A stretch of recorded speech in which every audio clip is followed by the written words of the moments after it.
আচ্ছা, এই যে হিকমার ধারণা নিয়ে বলছিলাম, আপনাদের বলেছিলাম যে হিকমা এসেছে হুকুম থেকে, অর্থ হলো চোয়াল, মনে আছে? মানে কারো হিকমা আছে মানে তার প্রবল ইচ্ছা শক্তি আছে, তার ইচ্ছে শক্তিশালী, কোনো বিষয়ে সিদ্ধান্ত নিয়ে ফেললে সেটাই চূড়ান্ত। এখন কিভাবে হিকমার স্বল্পতা আমাদের ক্ষতি করছে, হারিয়ে দিয়েছে কিভাবে, সেটার একটা উদাহরণ দিই। তা হলো মানুষ নিজের উদ্দেশ্যকে বারবার সন্দেহ করে। উস্তাদ, আমি নামাজ পড়ি, কিন্তু আসলে আল্লাহর জন্য নামাজ পড়ি কিনা সন্দেহ হচ্ছে। কেন এত সন্দেহ? জানি না আসলে। এই যে আমাদের নিয়তে সমস্যা হতে পারে। আপনাদের নিয়ত এত দুর্বল কেন? আপনাদের নিয়তে কি সমস্যা? এখানে কেন এসেছেন? আসলে আমি তো কিছু শিখতে এসেছি, কিন্তু এখানে এসে আনন্দও পেয়েছি, হেসেছি।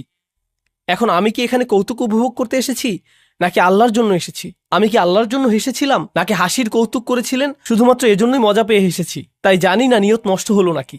আরে ভাই চুপ, নিজেকে আর নির্যাতন করবেন না, ইচ্ছে শক্তিটা একটু বাড়ান। কি করছেন সেটা নিয়ে স্পষ্ট আছেন তো? একবার নিজের কাছে স্পষ্ট হলে বারবার সন্দেহ করা বাদ দিন। ইসলামে আমরা এভাবে ওসিডি ডেভেলপ করে ফেলেছি, সারাক্ষণ নিজের নিয়ত বিশুদ্ধ আছে কিনা তা নিয়ে সন্দেহ করি। তাছাড়া শুনে রাখুন, নিয়ত বিশুদ্ধ না হলে সেটা আপনি টের পাবেন, খুব ভালো করেই টের পাবেন। বারবার নিজেকে প্রশ্ন করতে হবে না, নিয়ত ঠিক আছে তো? এমন করা লাগবে না আপনার, নিজেই বুঝে যাবেন। বুঝতে পারবেন কোনো একটা সমস্যা হয়েছে। আপনি বুঝবেন যে মূল্যহীন জিনিসের পেছনে ছুটছেন, অন্যের বাহবা খুঁজছেন, মানুষের অ্যাটেনশন খুঁজে বেড়াচ্ছেন, মর্যাদার পেছনে ঘুরছেন। আপনি বুঝতে পারবেন, নিজে নিজেই বুঝবেন। তো যাই হোক, আজকের আলোচনা শেষ করি। তো আমরা দুজন মানুষ নিয়ে কথা বলবো, একজন হলেন নবী আর একজন নবী নন, কিন্তু দুজনের মধ্যে একটা জিনিস মিল আছে, আপনাদেরকে সেটা দেখাবো। কারণ এখন হতে আমরা শুধু তাত্ত্বিক হিকমার কথা বলবো না, বরং কোরআনের কোথায় কোথায় হিকমার কথা আছে সেগুলো দেখব। তো সর্বপ্রথম আমরা দেখব দাউদ আলাইহিসসালামের ঘটনাতে।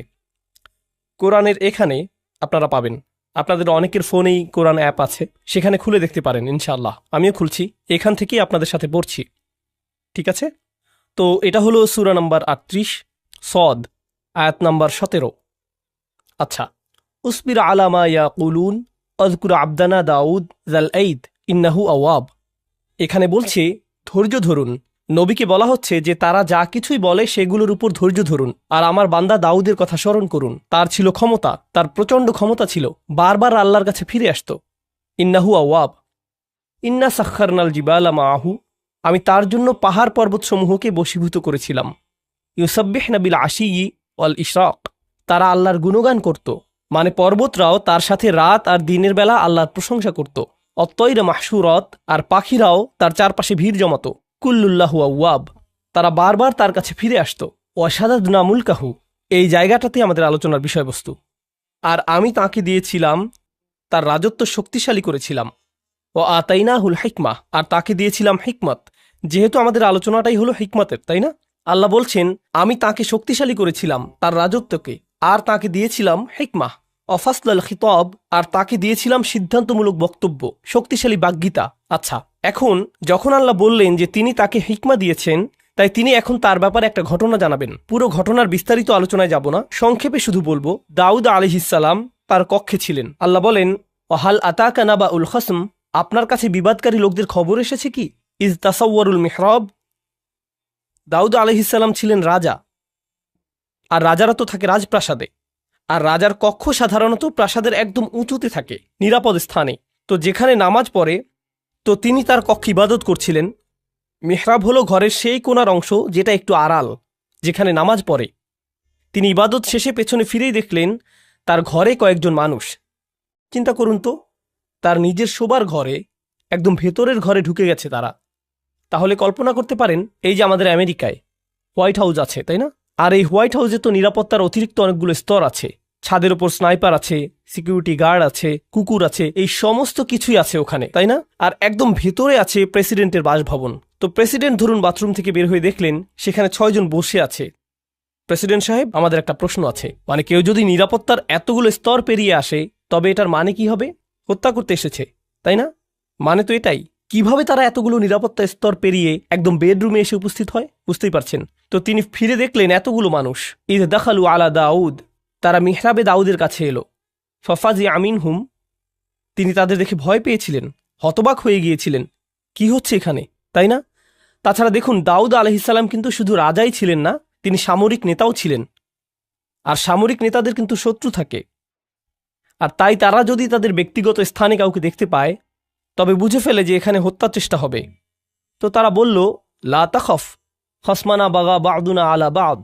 আরে না না না, ভয় পাবেন না, আমাদের শুধু একটি সমস্যা হয়েছে, আমরা তো শুধু আপনার পরামর্শ চাই। কোরআনের ঘটনাগুলো ভালোভাবে বোঝার জন্যে আমি যা করি তা হলো নিজেকে সেই অবস্থায় কল্পনা করি।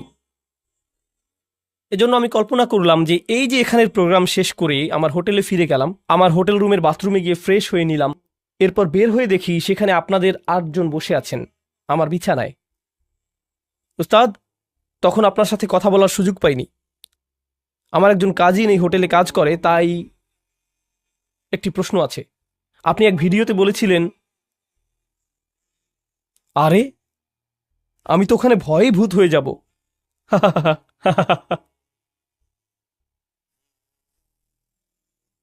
বুঝতে পারছেন কিরকম ভয়ের পরিস্থিতি হবে সেটা? আর সেই অবস্থায় আমি কি ভাবছি, আপনাদের উত্তর দেব নাকি রুম থেকে বের করে দেব, পুলিশ ডাকবো নাকি নিজে দৌড়ে পালাবো। আমার মাথায় যেই জিনিসটি কখনই আসবে না তা হলো, আরে আরে আরামে বসুন, হ্যাঁ সুন্দর, নিজের ঘর মনে করেই বসুন না আপনারা, কোনো সমস্যা নেই। কি খাবেন, চা নাকি কফি? হ্যাঁ ওখানে বসুন, জুতো ওখানে, হ্যাঁ সুন্দর। অলা তুস্তিত ওয়াউহদিনা ইলা সাওয়া আস-সিরাত। তো তারা বলল, আপনি কি আমাদের মধ্যে বিচার করে দেবেন? ভুল উত্তর দেবেন না কিন্তু, এমনটাই তারা বলল। লা তুস্তিত, আজে বাজে উত্তর দেবেন না। এরপর বলল, আমাদের সঠিক পথ দেখান। ইনি হলো আমার ভাই, তার 99টি ভেড়া আছে, আমার আছে একটি। ফাকল আকফিলনিহা, আর সে বলছে তোমার ভেড়াটিও আমাকে দিয়ে দাও। ও আজ্জানি ফিল খিতব, আর সে আমার সাথে চিৎকার চেঁচামেচি করে, ভয় দেখায়, ধমকিয়ে কথা বলে। আজ্জা মানে কারো উপরে ক্ষমতা থাকা, মানে সে নিজের ক্ষমতা প্রয়োগ করে। 99টি ভেড়া মানে সে বেশি ধনী, মানে তার বেশি চাকর বাকর আছে, প্রভাব প্রতিপত্তি আছে। সেই প্রভাব খাটিয়ে সে আমার সাথে বাজে ব্যবহার করে, বলে তোমার ভেড়া দিয়ে দাও। আরে দাও না, কি করবে তুমি ওটা দিয়ে? ভেড়ার ব্যবসা করতে জানলে তোমার শুধু একটি থাকতো না, বুঝতে পারছো? তাই আমাকে দিয়ে দাও, সেটাই ভালো হবে। সে এভাবেই আমাকে ধমকাধমকি করে। ওটা বাদ দেন, আপনাদের এটার নতুন ভার্সন বোঝাচ্ছি। কারণ কিছুদিন আগে আমি পাকিস্তান থেকে এসেছি, সেখানে এমন দেখেছি কিছু মানুষ আছে যে বড় বড় হাউজিং কমপ্লেক্স তৈরি করে, তাই না? হাউজিং কমিউনিটি, অ্যাপার্টমেন্ট কমপ্লেক্স ইত্যাদি, মানে ডিএইচএ, ডিওএইচএস এরকম আর কি। তারা দেখা যায় 5,000 বাড়ি বানাবে। এসব কমিউনিটির বড় দেয়াল থাকবে, বড় গেট থাকবে, অনেক সিকিউরিটি গার্ড থাকবে। আপনি এর বাইরে থাকেন, তার মানে কি, রাস্তায় গেলে সাইকেল ওদিকে যায়, রিক্সা ওদিকে যায়, বাস চলে যায় ওদিক দিয়ে, ট্রাক আরেক দিক দিয়ে। বাহিরের হাইওয়ে এমনই তো, তাই না? মানে সত্যি সত্যি ফ্রিওয়ে। ঠিক এই শব্দের প্রকৃত অর্থ আমি এখানে বুঝেছিলাম, একদম ফ্রি, যেভাবে ইচ্ছা যাও, ফ্রিওয়ে। কিন্তু তাদের গেট দিয়ে ঢুকলে হঠাৎ দেখবেন আপনি বিদেশে চলে এসেছেন। রাস্তাগুলো পরিষ্কার, সবকিছুই শান্ত, নিয়মতান্ত্রিক, সবাই ট্রাফিক আইন মেনে চলছে, মল আছে ভালো ভালো, মানুষগুলো মনে করছে তারা খুব ইংরেজি পারে, আরও কত কিছু। আমি তাদের কিছু রেস্টুরেন্টে গিয়েছিলাম, তারা কোন জিনিসকে ইংরেজি মনে করে সেটা দেখতে। দোস্ত, হোয়াট দ্য হেল ইয়া, মানে কি যে মজা লাগে, খাবারের চাইতেও বেশি মজা এগুলো শুনতে।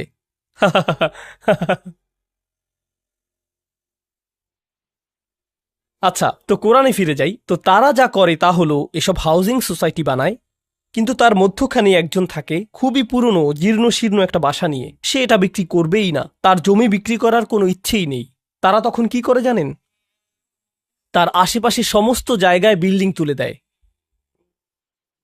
এমনকি ঘর থেকেও বেরোতে পারে না, কোনো রাস্তা নেই, কিছুই না, ঢুকতেও পারে না। তার একটাই পথ থাকে, বিক্রি করে দেয়া। কারণ তারা ওখানে পুরো জায়গা নিয়ে একটি শপিং মল বানাবে। মানে কিছু মানুষ থাকে খুবই ক্ষমতাধর, অনেক টাকা তাদের, আবার কেউ কেউ থাকে তাদের কিছু সম্পদ আছে তবে কোনো ক্ষমতা নেই। একজনের 99টা আছে আর অন্যজনের কি একটি। যার 99টা আছে সে একজনওয়ালার উপর খবরদারি করে। সেটা পাকিস্তানে হয়, আমেরিকাতেও হবে, অস্ট্রেলিয়াতে হয়, বাংলাদেশে, জার্মানিতে হয়, পুরো পৃথিবীতেই এমন হয়, ঠিক না? কখনো সরকারও জনগণের সাথে এমন করে, তাই না? বিজনেস পার্টনার অন্য বিজনেস পার্টনারের সাথে করে, বড় ব্যবসা প্রতিষ্ঠানগুলো ছোট প্রতিষ্ঠানের সাথে করে, সব সময়ই হয়। এখন দাউদ আলাইহিস সালামের কথাগুলো শুনুন, এরপর আসলে আমি কথায় আসছি। এখন দাউদ আলাইহিসসালামের কথাগুলো শুনুন, এরপর আসল কথায় আসছি। দাউদ আলাইহিসসালাম বলছেন, আমি শুধুমাত্র আমাদের আলোচনার সাথে সম্পর্কিত অংশটি বলছি। ওয়া ইন্না কাসীরাম মিনাল খুলাতা লা ইয়াবগি বা'দুহুম আলা বা'দ। মূলত ব্যবসায়ী সম্পর্কে জড়িত আছে এমন বহু সংখ্যক মানুষ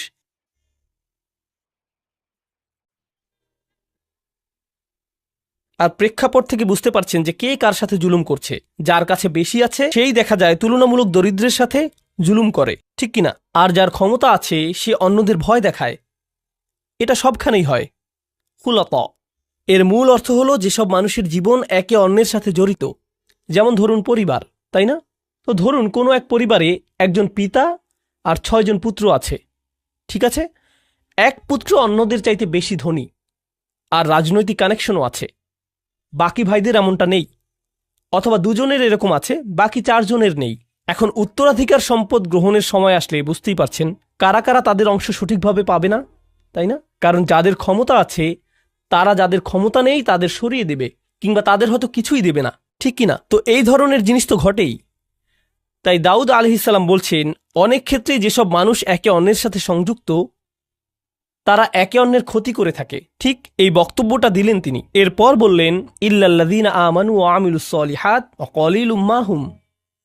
তবে যারা ঈমান আনে আর ভালো আমল করে তারা ছাড়া, আর তারা সংখ্যায় কতই না কম। অর্থাৎ যারা আসলে ঈমানদার আর ভালো কাজ করে তাদের একটি চিহ্ন হলো যে তারা ব্যবসায়িক চুক্তি নষ্ট করে না। তিনি বললেন, কত কম তারা। দাউদের এই যে কথাটি চিন্তা করে দেখুন, আল্লাহ ব্যাখ্যা করে বলছেন হিকমা জিনিসটা কি। আল্লাহ শুধু বললেন, আল্লাহ দাউদকে কি দিয়েছেন? হিকমা। এখন লোকেরা তার কাছে এসে বলল, এই হলো আমাদের মামলা, আর তিনি বিচার করার আগে বললেন, আচ্ছা শুনুন, এরকম প্রচুর হয়। কিন্তু এটা যে প্রচুর হয় এই ধারণাটি দাউদ কোত্থেকে পেলেন? তিনি কি ওহী থেকে পেয়েছেন? কি মনে হয়? নাকি প্রচুর প্রচুর মামলা ঝামেলা থেকে অভিজ্ঞতা অর্জন করেছেন? তিনি প্রচুর সংখ্যক সমস্যা নিয়ে ডিল করেছেন। তিনি তো শাসক, বনি ইসরায়েলের সর্দার, তাদের নিয়েই তো তিনি থাকেন সারাক্ষণ। বহু বহু নজির দেখেন তিনি। আপনারা জানেন, আমার জীবনের সবচাইতে গভীর আর সূক্ষ্ম আলোচনা হয়েছে মিলিটারি জেনারেল, বিচারক আর আইনজীবীদের সাথেই। এসব লোক থেকে আপনি অনেক শিখতে পারবেন। যেমন তাদের জিজ্ঞেস করলাম, তো আপনি এই বেঞ্চে 50 বছর যাবৎ কাজ করে কি শিখেছেন? তারা বলেন, মাত্র 30 মিনিটের আলোচনায় তা আপনি শিখতে পারবেন না।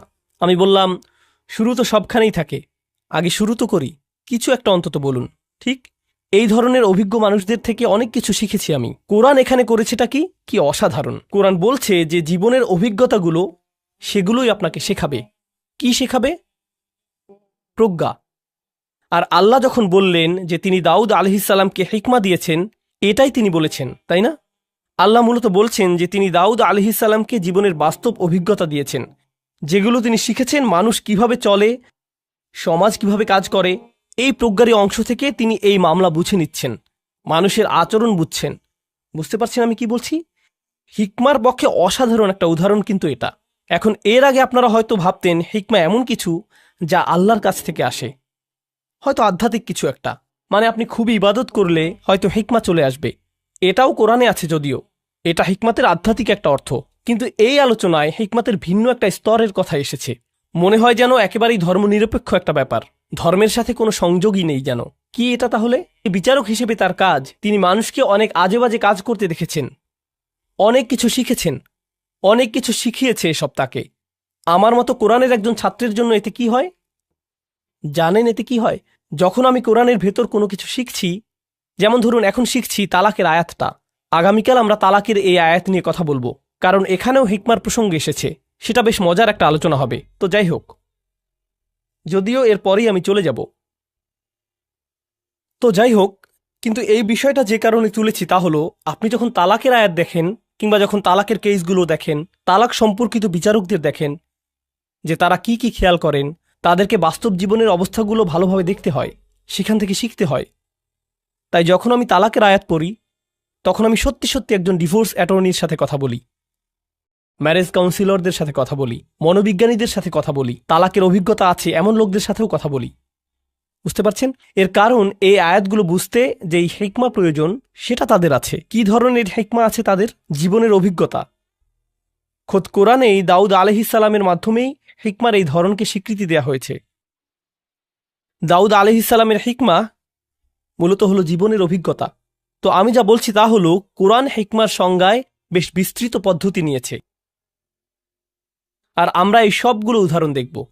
হিকমার নতুন একটা দৃশ্য সম্পর্কে জানব। যেমন আপনাদের দাদা দাদিরা কিন্তু নিজেদের জীবনের অভিজ্ঞতা থেকে অনেক কিছুই শেখাতে পারেন। আমাদের সমাজের মুরব্বীরা তো হলেন হিকমার পুকুর, অথচ কেউ পাত্তা দিচ্ছে না। কি কি শিখলেন জীবন থেকে? এভাবে জিজ্ঞেস করে আমরা উপকার নিচ্ছি না তাদের থেকে। বিভিন্ন পেশার মানুষ আছেন যারা জীবন থেকে কত কিছু যে শিখেছেন, কত কিছুই না দেখেছেন। যেমন একটি হিকমতের কথা আপনাদের বলবো, যেটা আমার পক্ষে জানা অন্যভাবে সম্ভবই ছিল না। নেভির একজন জেনারেলের সাথে আমার একবার দেখা হয়েছিল। আমি বলবো না কোন নেভি, কিন্তু তাদের সাথে দেখা করেছি। সেই সময় আমি সূরাতুর রহমান নিয়ে গবেষণা করছিলাম।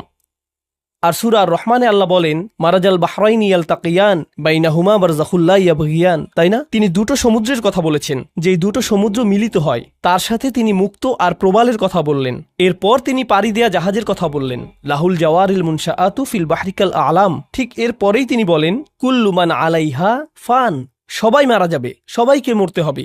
তো তিনি সাগর নিয়ে কথা বললেন, মৃত্যু নিয়ে কথা বললেন। আমি সবসময় ভাবতাম যে এখানে সাগর আর মৃত্যুর মধ্যে নিশ্চয়ই কোনো সংযোগ আছে।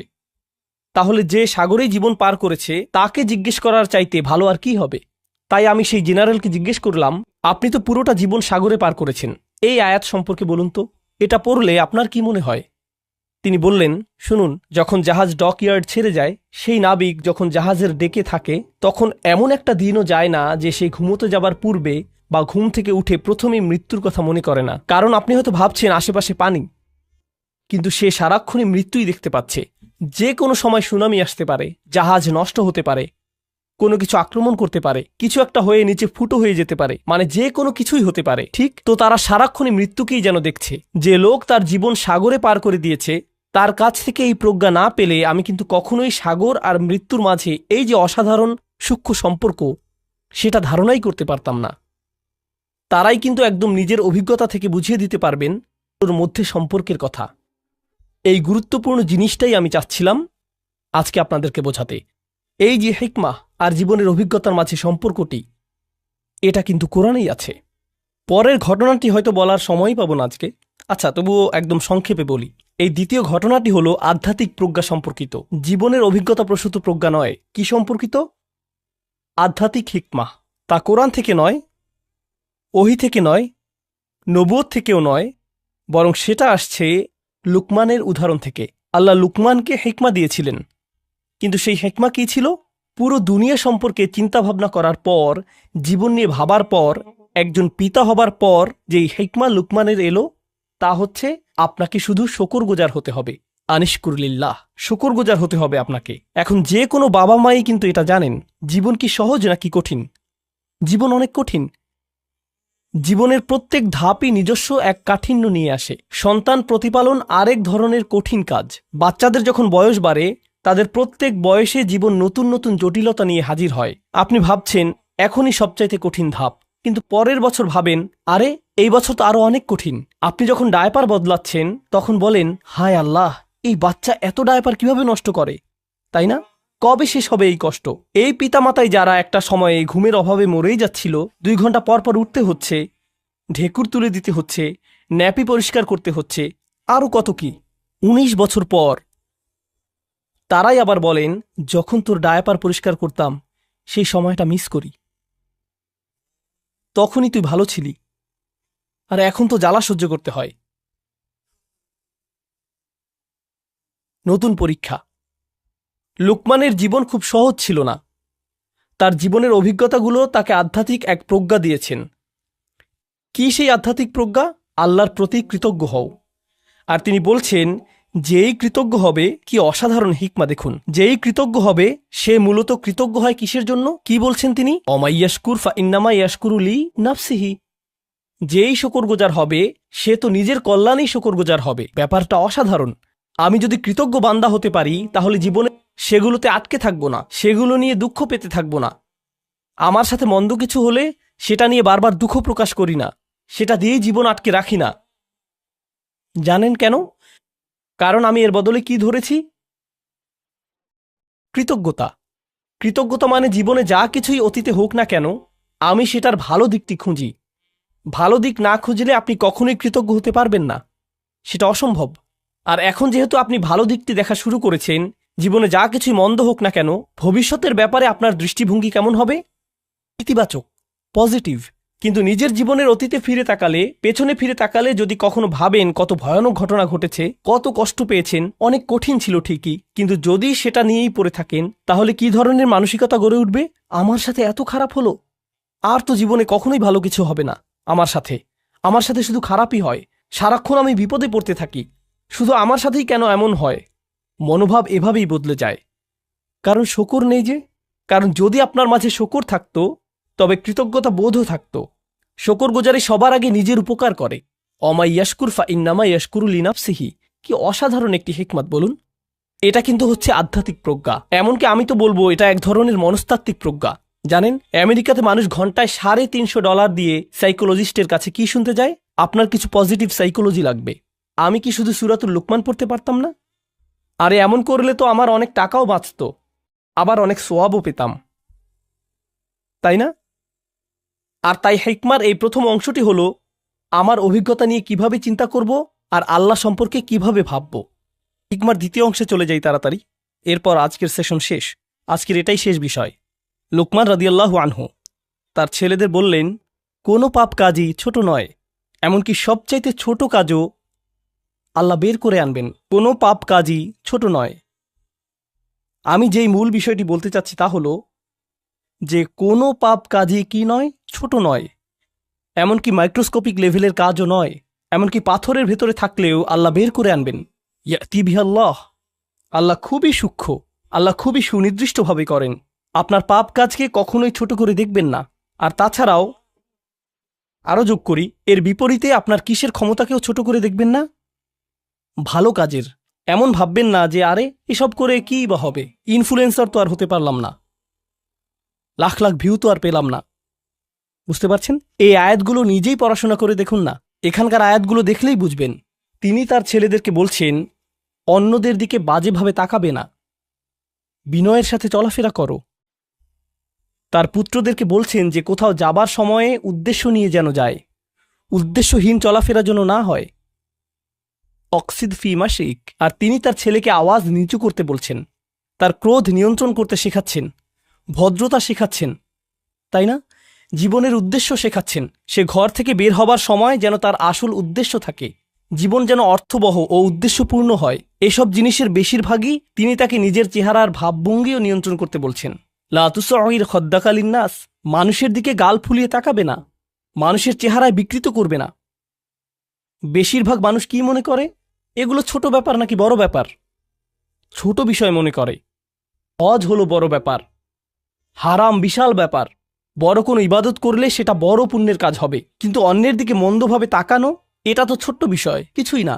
আর এই যে প্রজ্ঞা, তার থেকে কি নিজের ছেলেদেরকে শিখিয়েছেন? সবচাইতে ক্ষুদ্র জিনিসকেও ছোট করে দেখো না। এরপর তিনি উদাহরণ দিলেন এমন সব কাজের সেগুলো মানুষ ছোট মনে করে, কিন্তু আসলে সেগুলো বিশাল কিছু।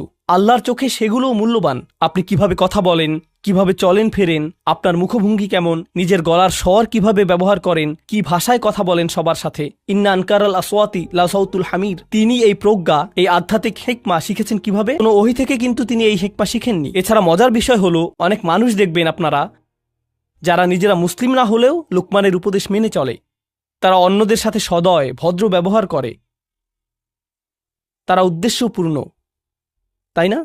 অন্যদের ছোট করে দেখেন না, তারা অন্য কারো উপর গলার স্বর উঁচু করে না। তাদের সব গুণ আছে। এই গুণগুলো তারা কোত্থেকে পেয়েছে? মাঝে মাঝে হয়তো মনে হয় এদের তো ইমানই নেই, তবুও কিভাবে ইসলামিক মূল্যবোধ পেল তারা? কারণ হলো হিকমাহ, সার্বজনীন বিষয়। কারণ হিকমাহ হলো সার্বজনীন বিষয়। আল্লাহ যাকে চান তাকে এটা দিতে পারেন। তো এর সাথে আজকের সেশন আমরা শেষ করছি ইনশাআল্লাহ। বারাকাল্লাহু লি ওয়া লাকুম। আসসালামু আলাইকুম ওয়া রাহমাতুল্লাহি তাআলা ওয়া বারাকাতুহু।